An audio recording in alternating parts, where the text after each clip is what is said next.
qui scellait la raison. Et c'est là l'article contre l'amendement qui, à ce moment-là, tout le monde dit ouais, une seule bagaille, comment vous bloquer. Nous reconnaissons que la Constitution a des faiblesses. Après une quarantaine d'années de mise en application, l'immérité passer là. Tout le monde reconnaît ça.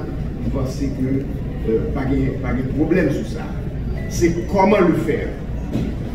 Il y a deux tentatives d'amendement qui fait et nous voyons qui s'est passé avec députés et sénateurs, Constitution 87 là. Nous doutons qu'aucune législature n'a pas accepté ou retiré nos privilèges pour bloquer. C'est humain. Donc nous pensons que la situation actuelle là, qui est en dehors de la Constitution, bah, nous opportunité pour nous saisir chance. Pour nous amender la Constitution dans certains points. Est-ce que c'est priorité changement de Constitution par rapport à la question de sécurité? Moi-même, je me pose une autre chose. Je me dis, est-ce que nous attendons que nous résoudre le problème de sécurité pour nous commencer à travailler sur la Constitution? Et pour nous commencer à travailler dans n'importe quel autre problème important que la société a gagné. Nous croyons qu'il faut un gouvernement qui est illégal, oui, selon la Constitution. Rappelez-nous. Ce n'est pas par désir, mais nous sommes obligés de constater que pas de CPT qui dans la Constitution, pas de Premier ministre Jean-François, etc., etc. Pas de nomination qui fait dans les pouvoirs de l'État qui pas inconstitutionnel.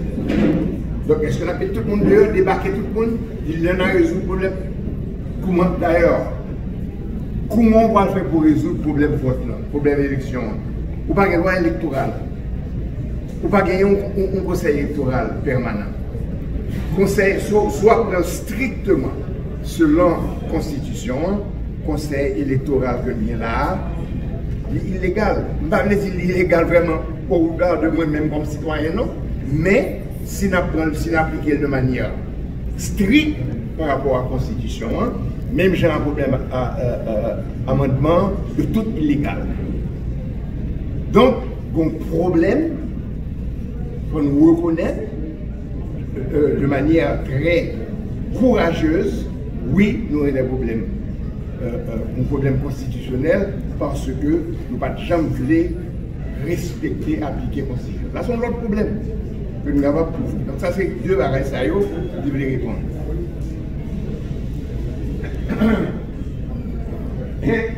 Oui, il faut nous reconnaître que ça, est en dehors de la Constitution de 87. Et même en dehors de la Constitution amendée, c'est une tablée appliquée. Et même amendement que nous disons n'a pas appliqué la Constitution amendée, il change un problème. Premièrement, est-ce que ça va nous certaines légalités? C'est sur lui que Jovenel Moïse, président Joseph de Pétisserment. Est-ce que ça rend l'illégal? Mais pour moi, l'illégal, même amendement ça, parce que qui est sorti là tout à l'heure, et il y a raison de penser que c'est pas lui qui a mentionné ça. Constitution 87 là, c'est pas une en français, une traduit, non? Les deux votés en même temps. Ok? Article par article. Le voté français là, ok, nous d'accord. Le voté créole là, ok, qui est censé par même bagaille. Donc, on a deux constitutions qui sont égales, mais tous les deux votés. Donc, ça veut dire que dans le système actuel là, ou pas de constitution en créole. Donc, est-ce que nous devons s'imprimer devant le tribunal? M'a dit c'est ça qui l'a servi. Bon, il doit faire ça. Donc, il y a un problème majeur là. Donc, c'est tout ça qui permet nous, situation actuelle là, de penser qu'il faut chita, tête droite, tête à penser ensemble, à chercher des solutions pour le pays, pour nous jouer une solution à la Constitution. Dernier petit point, ma petite, excusez-moi, Dr. Brutus. Moi-même, je pense que le respect de la Constitution, c'est un problème majeur tout, mais c'est parce que pendant la Constitution et après, nous n'avons jamais intégré que la Constitution appartenue à chaque citoyen, citoyenne, et nous avons une responsabilité pour protéger et pour défendre la Constitution. Donc il faut qu'on joue une façon, à mon avis, et c'est l'adhésion à la Constitution. Moi, je crois que nous avons une certaine adhésion importante, il y en a 87 là. Mais étape ça, pour dire chaque citoyen, chaque citoyenne, la Constitution, c'est pas où. Et nous balayons les moyens, et nous pensons qu'il faut balayer les moyens dans la Constitution, dans la loi, pour que chaque citoyen doit défendre la Constitution par rapport à n'importe qui, par rapport à député, sénateur, président, etc. Monde qui est gagné autorité pour travailler sur le changement constitutionnel. Question qui est tout avec effectivité constitution. C'est vrai que nous sommes capables de gagner la constitution, mais si on va appliquer, si on va intégrer, eh bien, on a toujours le même problème. Et troisième question, qui est avec opportunité, une réforme constitutionnelle, je dis à la, par rapport à l'autre problème immédiat, crucial que nous avons dans le pays. On a passé Sébastien, la parole qui c'était, il y a un intervenant. La nécessité de rédiger une nouvelle constitution, l'organisation de la défense centrale d'évêques est d'accord avec les modèles d'intervention. Parce que les constitutions sont publiées, nous chaque pays nous parle politique et nous supposons défendre l'intérêt général et non les intérêts nécessaires pour nous poser problème ça. Est-ce que la constitution est, disons, projet avant projet, est-ce que nous véritablement défendre l'intérêt? Il faut que nous posions que ça soit légitime pour nous mettre le sujet ça dans le débat national. Et Jean-Baptiste dit au départ de l'intervention, nous en Haïti faisons face le plus souvent avec ça, l'inflation normative, plein de dispositions juridiques, plein de lois constitutionnelles, plein de décrets, etc. Mais est-ce que ils ont véritablement appliqué? Donc, question surtout, nous devons surtout pointer du doigt les personnes investies du pouvoir de les faire appliquer. Est-ce que nous sommes conscients de la responsabilité que nous avons? Donc, et ça fait dire que nous pas véritablement un problème constitutionnel, nous avons un problème au niveau d'absence de mécanismes de mise en œuvre efficace, dispositions constitutionnelles, et puis nous avons un problème aussi au niveau des institutions, faiblesse institutionnelle qui crient en Haïti, et puis ensuite, donc, oui, la Constitution de 1987 a son œuvre humaine, il y a une erreur là-dedans, ou bien il y a des points qui méritent d'améliorer, mais nous ne pas qu'à rejeter le mauvais lieu. Donc l'Organisation de défense des droits humains secteur d'évêque est d'accord là-dessus. Donc en gros, c'est ce que je voulais ajouter. Elle n'est pas accompagnée de cadre éthique, civique et institutionnel rigoureux. Par ailleurs, et c'est le point central de l'intervention, ce projet de réforme constitutionnelle échoue à répondre comme il faut aux attentes légitimes des femmes, des personnes vivant avec un handicap et de toutes les catégories historiquement marginalisées. Leur exclusion persistante des sphères de décision politique, de la représentation institutionnelle et de la visibilité constitutionnelle constitue une grave carence démocratique. Un texte constitutionnel qui se veut moderne et inclusif ne peut faire l'économie d'un engagement clair en faveur de la parité, de l'égalité d'accès et de la reconnaissance explicite des discriminations structurelles. Donc, c'est une intervention qui va se baser sur deux volets complémentaires. D'abord, l'ouverture de l'espace civique aux jeunes à travers l'abaissement de l'âge électif et des filiers à l'encadrement de cette mesure, et ensuite l'exclusion persistante des femmes, des personnes en situation de handicap et la nécessité impérieuse de corriger ces injustices constitutionnelles à travers les dispositions concret d'inclusion et de protection. D'abord, l'inclusion des jeunes qui doit être un progrès apparent et auquel aussi on doit attribuer des limites structurelles.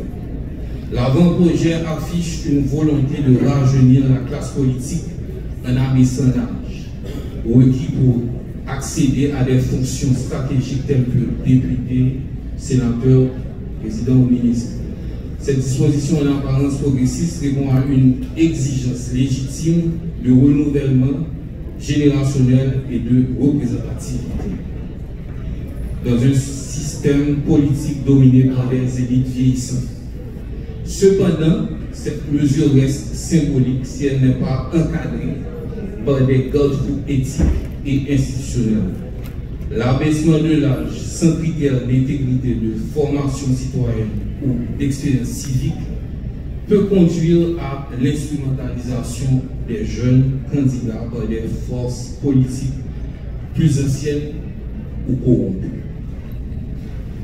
Donc, l'histoire nous rappelle que l'âge n'est pas souvent synonyme d'excellence de compétences.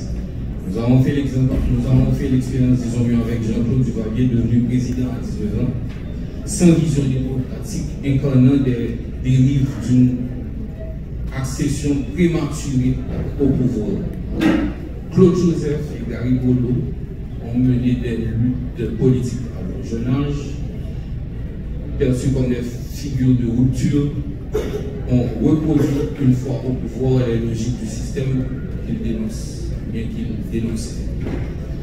Cette trajectoire démontre que la jeunesse seule ne garantit ni l'éthique ni le changement. L'inclusion des jeunes doit s'accompagner de mécanismes constitutionnels solides comme la vérification d'intégrité, la formation civique qui doit être obligatoire et ensuite l'encadrement des candidatures. L'inclusion des femmes et groupes marginalisés. La question de parité. L'avant-projet prévoit un quota de 40% comme celle de 1987. Les femmes, pourtant représentant plus de 50% de la population, restent massivement exclues des espaces de décision. D'où la nécessité de se demander est-ce qu'une simple proclamation d'égalité suffira à corriger des décennies de discrimination systémique. Silence sur les personnes en situation de handicap. Le texte ignore totalement les personnes handicapées. Aucune disposition n'est prévue pour assurer leur accessibilité, leur représentation ou leur protection.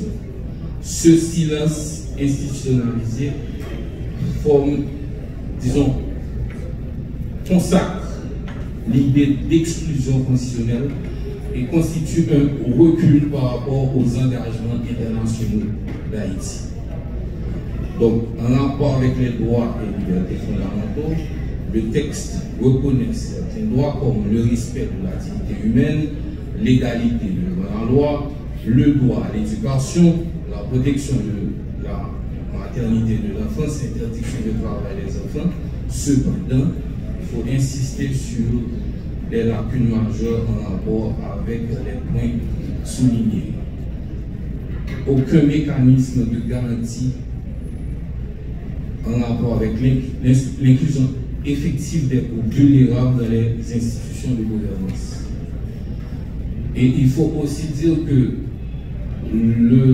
l'avant-projet de la nouvelle constitution doit s'aligner davantage sur les engagements internationaux souscrits par Haïti, notamment la CEDEF, qui est la Convention sur l'élimination de toutes les formes de discrimination à l'égard des femmes, égalité femmes-enfants, ensuite la CEDEF pour les personnes handicapées, accessibilité et la non-discrimination. Donc, en conclusion, nous pouvons affirmer que l'inclusion des catégories les plus vulnérables ne peut être décrétée, elle doit être encadrée, structurée, garantie. L'avant-projet pose quelques bases, certes, nous l'admettons, mais reste, il y a encore des attentes si l'on souhaite renforcer véritablement l'espace civique haïtien sur des bases plus justes, plus équitables et plus représentative. Merci.